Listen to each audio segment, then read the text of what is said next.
Hello. What even time is it? 9:42 p.m. Eastern Standard Time, and I told no one I was going live. This is a very impromptu. It is still, even though it is 9:42 p.m. Eastern Standard Time, it is still June 28th, 2024, year of our Lord. And today is the anniversary of a very important day to me and many other people. Let me get real close and personal so you understand. Today is the anniversary of the day my father was born. Woo, woo. Today would have been my father's 60th birthday. You know what? Let me tell Tickety Talkety also. How do I do it? Here we go. And hello. Yes, today would have been my father's 60th birthday. And that sounds insane because he has been gone since 2016. And we always talk about him getting old. Well, first of all, I don't know if this matters because this live is not really about lupus things, I guess, but it could be. It's just on my heart to be here talking to people about what I'm going through at the moment. So my name is Tenille Stewart. I help women who've been diagnosed with lupus go from confused and discouraged to healed, hopeful, and in control of the medical narrative. And right now, I am an example of someone who isn't letting a flare-up take her over because she is emotional and she feels things, which is a common thing to happen to people with lupus. Or any autoimmune disease. Emotions can really take you under when it comes to disease. Like, you don't really see too many happy, exuberant, lively people with like cancer or whatever. Like, it's hard. You're going through enough, and it doesn't make it any better to be sad. It just feels easier a lot of the time to be sad. So, oh my gosh, I did it. Oh no, terrible. Pooh, Instagram, I'm so sorry I left you out. I hope that y'all are getting me now, because I definitely did not have my Instagram live. Hi, people on Tickety Talkety. Nice to see you. I feel like I should share this live to Daddy's page so that people will be able to leave comments about memories they have with him. My dad was a party guy, not in a, definitely not in a like drink your face off, get wasted, get crazy kind of way, but in a like find an excuse to have a party at all costs. Like, it doesn't matter. Like, St. Patrick's Day, that's a holiday. We got to do it. Like, so I feel obligated in a weird way to celebrate my father on days I know that he would celebrate extra, just because he's not there. Oh, Vernon. Hi, Vernon. I'm so sorry. I don't know if this will help you or what, because I just saw the Facebook post about your father. Thank you for being here. I want to send you so many hugs, so much love. It is rough. And I mean, I had my dad till I was 30, and that was not enough time. And I don't know how old you were when your dad passed the other day, but I don't know if there's ever enough time. If you have a great relationship with your parent, I don't know if there's ever enough time. I'm so sorry. Hey, Jean Jean. Hey, Mitch. Sorry I left y'all out here in Instagram land. I didn't even look at if there's any Facebook comments. I'm sorry. I wasn't planning to do this really. I just felt obligated to do something extra to celebrate this man who gave me life. And today I'm wearing his jacket from what's it called? Golden Gloves. I have a bunch of other options sitting next to me because I didn't know what to wear. My friend really likes this jacket, so I picked this jacket. I said that. Who is on right now? Who is part of Daddy's Facebook page? I had some people hit me up earlier from out of the country. However, I'm pretty sure it's really late right now. It's like 6 hours, 5 hours different in England where they were. So they're probably not on. I would love to share this with some people from over there. Oop, that's not the page. I don't know how to do it. Okay. Here we go. So, as I was saying, birthday things. I'll share a couple of memories and then I'll be off of here. When you do anything big, you need a why. And my why has been my family. And more like recently, it's been like I really have found purpose in doing this and talking to people who are going through things that are similar to things I was going through. And, making sure that at least one person doesn't go down the rabbit hole like I did, doesn't have as hard of a time with illness mentally, and doesn't lose hope, because it is easy to just think, wouldn't it be easier to not be here?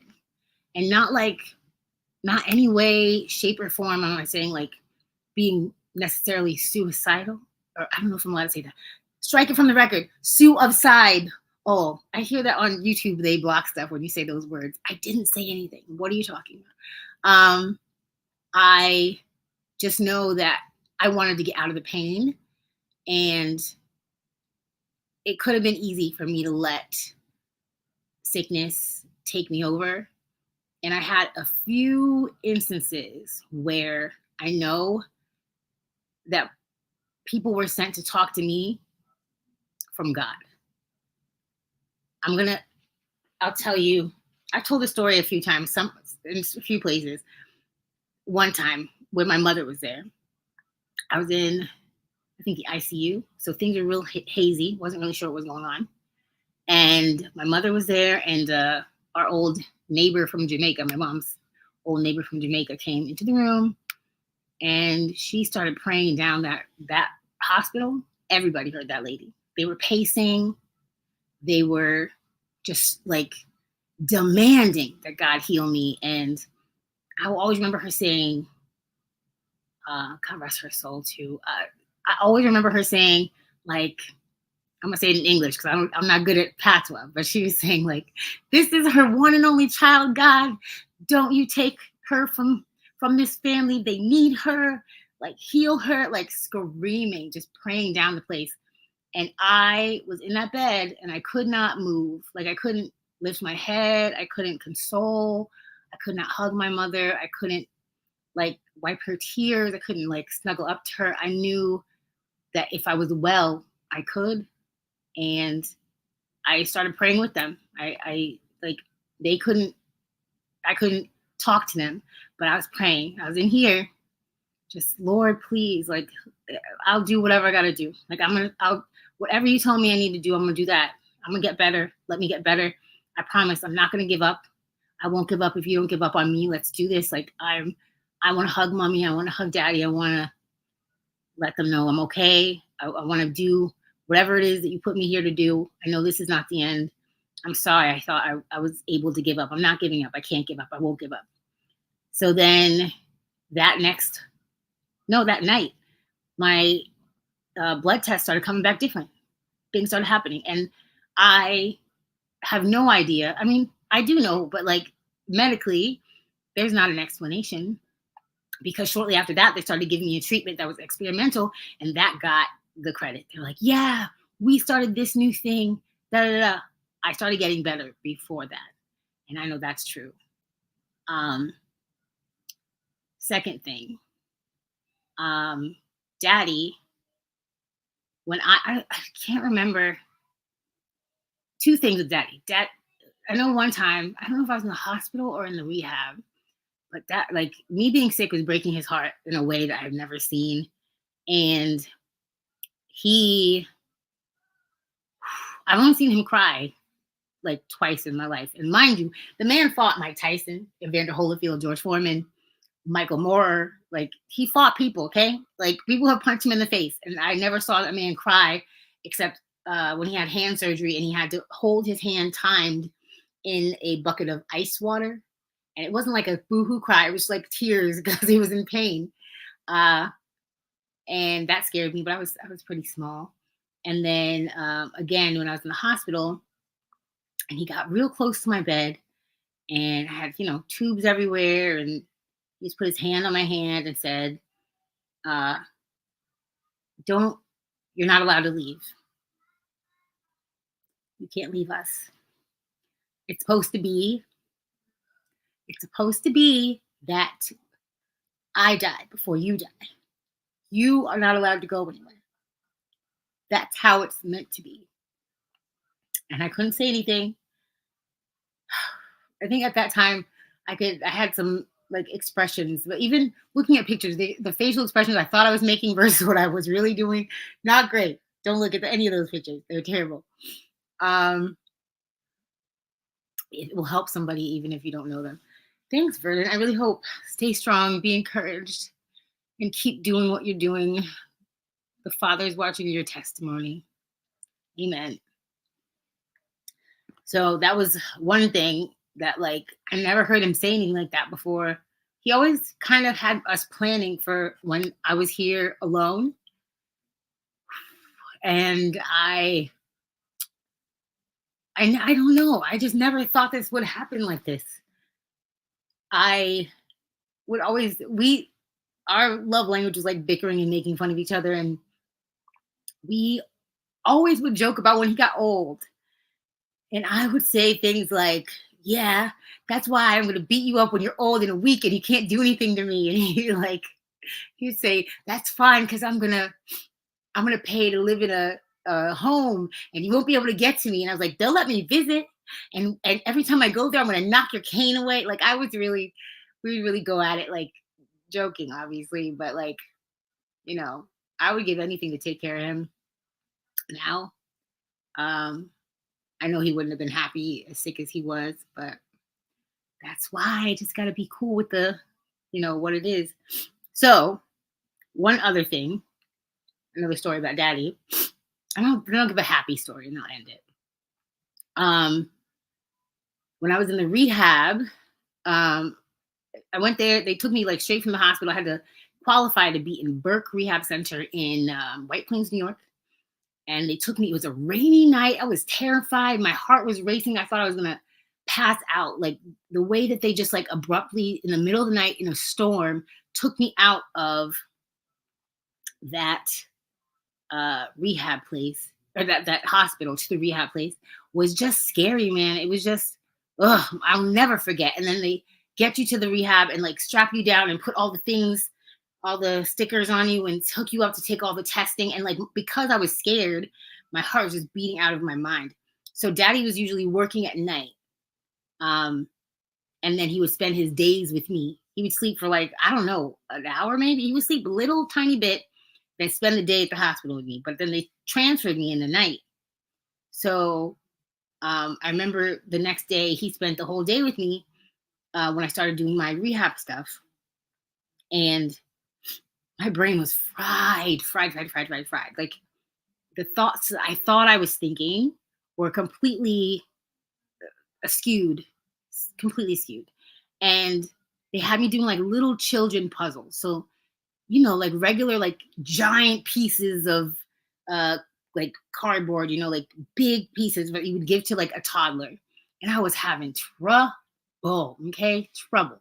And Daddy always told me how smart I was. And how I always remember, like, Daddy had a speech impediment. Daddy had dyslexia.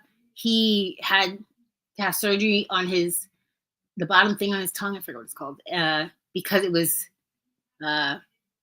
too long, so it made him speak funny. And he already had a thick British accent, so the man was struggling. Okay, struggling. And he was just always impressed since I was tiny. Oh, she speaks so well. She reads so well. She's so smart. Da, da, da. And that is when I remember him crying, asking the therapist, like, is she going to stay like this? Like, she's really smart. She's really smart. Is she going to stay like this? And they're like, we don't know exactly. And that made me so, like, determined. I was like, oh no, like, I gotta get this together. Because I'll never, even, like, when your parents are mad at you and they say, like, I'm not mad, I'm disappointed.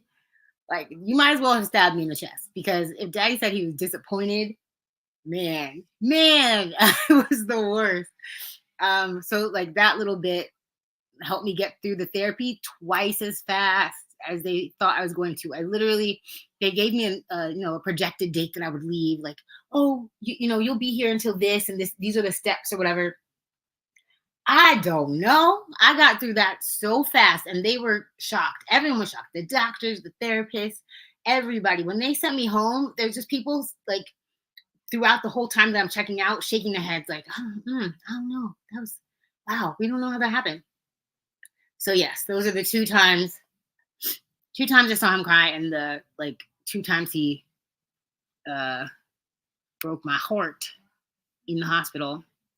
You are such a champion, Tenille. I love that about you. Thank you, Mitch. You're the best. You're the best. Bless you. God bless you, Icon. You're so sweet to celebrate him. What? I gotta celebrate him. Jean, what you talking about? He is the reason that I'm alive. He is, and I am so much like him. Oh, hi. Oh my gosh. Look, you're famous now, Benny Buttons. You are famous now. You got all the followers, and I'm terrified. It's crazy. I love it. Well, this is a Applebee's reunion right here. This is nuts. How are you guys? I hope you're doing well. How are your babies and all that? No, you're famous. Cut it out. Stop it. You pretty and famous. We know. It's fine. So I'll end on a fun story. Dang, there's so many.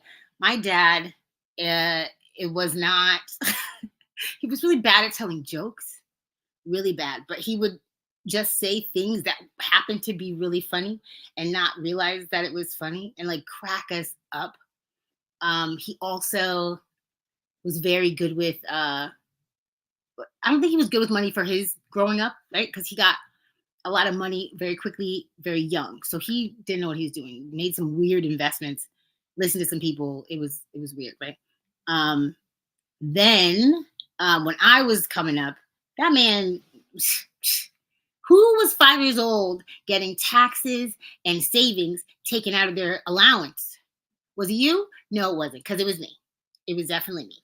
I'm glad, but at that time, I was like, why are you crazy? Why are you nuts? This does not make any sense. My allowance started out so small also. It was like, I remember when I used to get $5, and I was like, I'm rich. This is crazy. Back in the day, people who are not millennials, who are young and don't understand how money used to work, $5 used to buy things. Sometimes you could, wow, it's crazy. Today, you probably couldn't get anything, but I think it was my age, the amount of money I was getting. So, like, I was 5, 6 years old and getting $5 or whatever. And then when they would sit me down and tell me, oh, this much is your taxes, this much is your savings, I would be so mad. I was 5 and mad at taxes.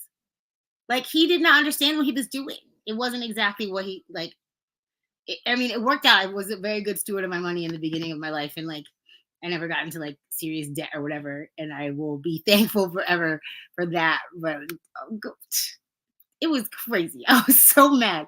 And he made me hate math as a little kid too.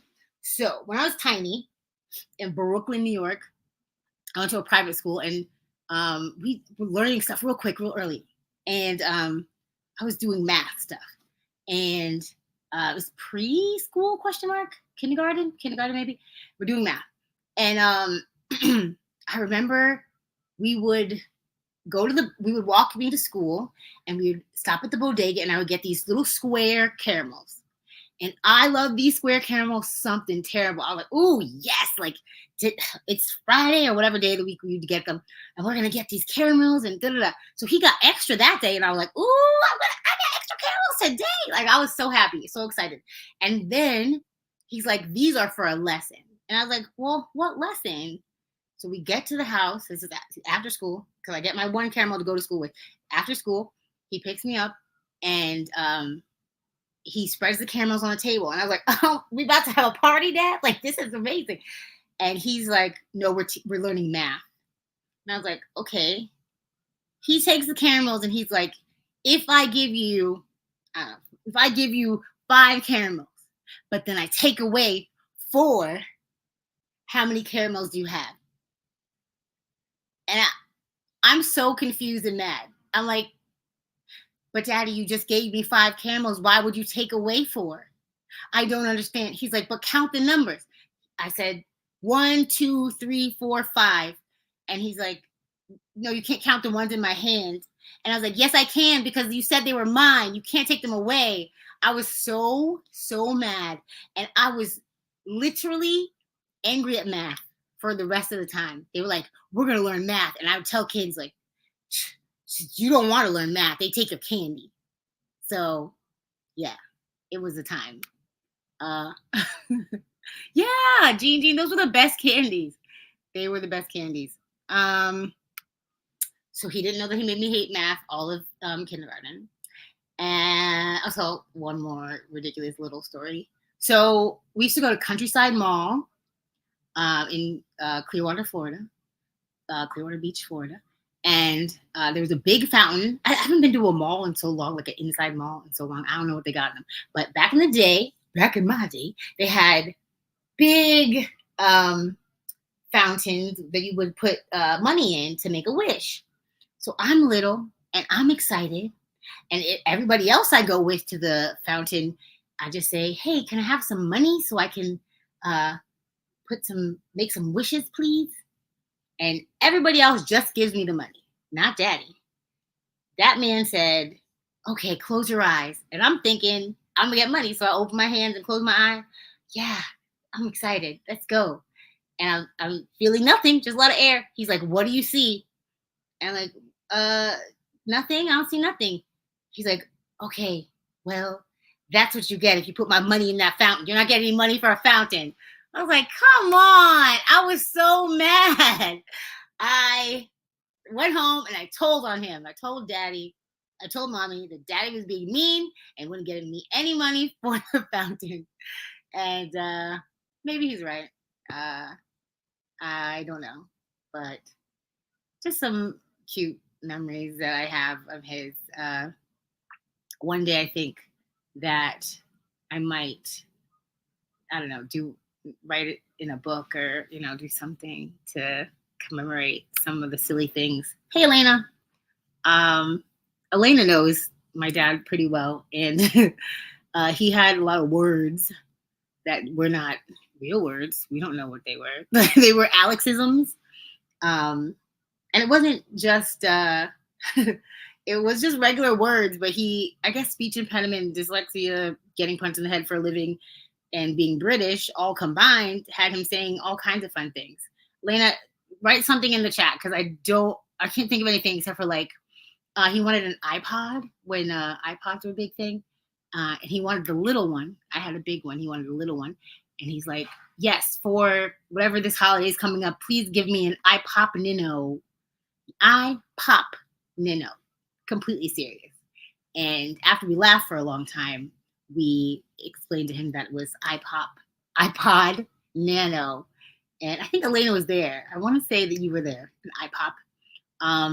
He liked to go to Walmart to to buy things. And what's another one? Elena, you have to put them in the chat. Elena's in TikTok. So if you're not following me on TikTok, what are you doing? Because on TikTok, we can have music and stuff playing in the background. On every other platform I'm on, I cannot. So, yes. So I guess I'm going to end it. Scrimp. No, he never did scrimp. He never scrimped. Never did. He wasn't Southern. I think that's a Southern thing, question mark. He was British, which is probably just as bad. Their accents are crazy. And like the words that I learned as a little kid thinking they were American and then going to school saying them, people were like, what does that mean? I wanted to fight my teacher because she didn't let me say Z. Girl, I know it's Z. Don't tell me it's not. But it wasn't in America, so it made sense. But it was my parents' fault. Jamaican and British people grow up saying Z and not Z. So there we go. So I'm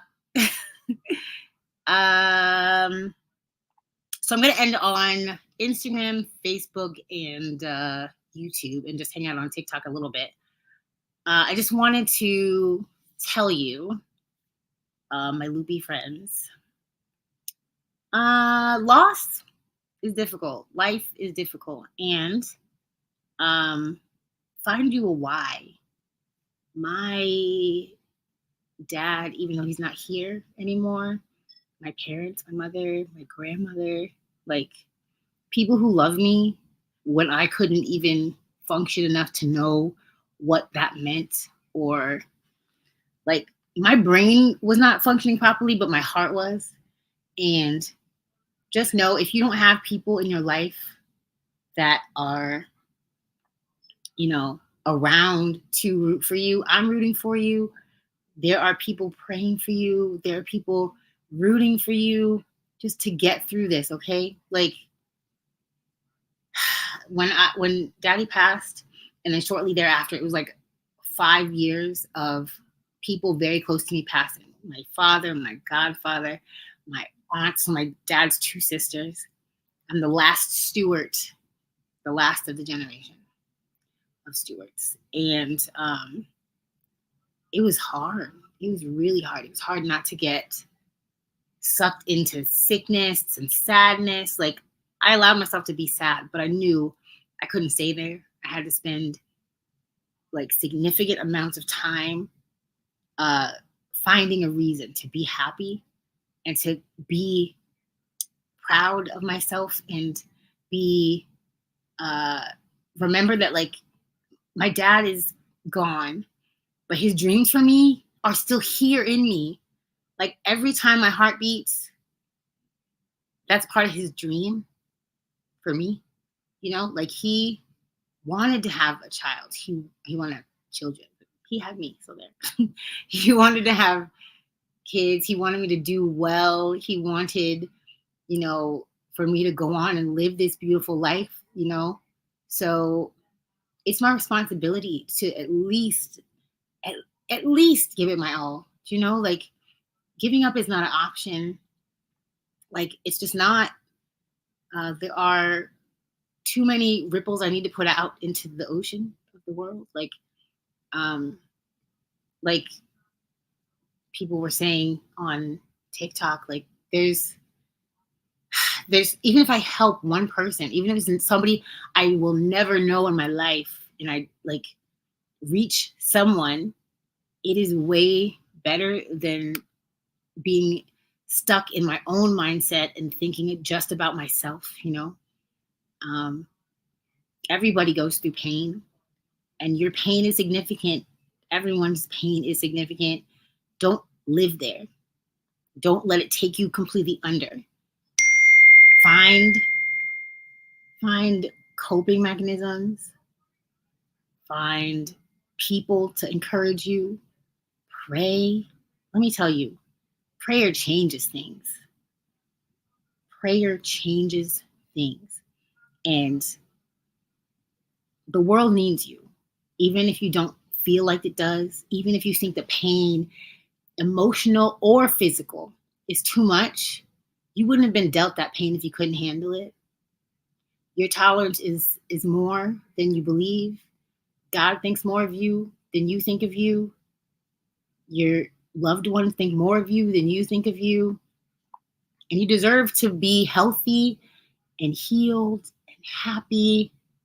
So go for it. Go for it. If today you had a rough day and you're thinking like, how am I going to do this again tomorrow? You're going to make it a birthday present to my father. Okay? My father was the party guy and he wants it to be a birthday present. So make it so. In the morning, you're going to wake up. You're going to look around and feel blessed. Feel excited to be alive, even if there's pain, even if there's sadness, even if you feel alone. You're not, because I'm here rooting for you. My little loopy crew, we're here rooting for you. So everybody have a great night. I'm gonna hang out on Tickety Talkety a little bit because I'm gonna play some music. If you want to follow me there, it is Tenille So Silly.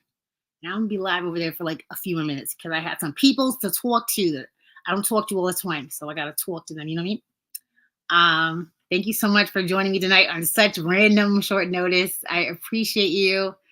Stay happily healed. I love you. All right, bye.